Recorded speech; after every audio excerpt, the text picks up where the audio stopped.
Pernah nggak kamu bersin tiba-tiba pas ngendus bau yang aneh?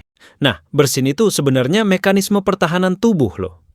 Ketika hidung mendeteksi partikel asing seperti debu, serbuk sari, atau bahkan bau menyengat, saraf di hidung langsung kirim sinyal ke otak. Otak lalu kasih perintah ke otot-otot wajah, dada, dan tenggorokan buat kerja bareng. Boom! Kamu bersin. Tujuannya? Mengusir partikel asing tadi biar nggak masuk lebih dalam ke sistem pernapasan kita. Jadi, bersin itu kayak alarm. Otomatis buat lindungi tubuh.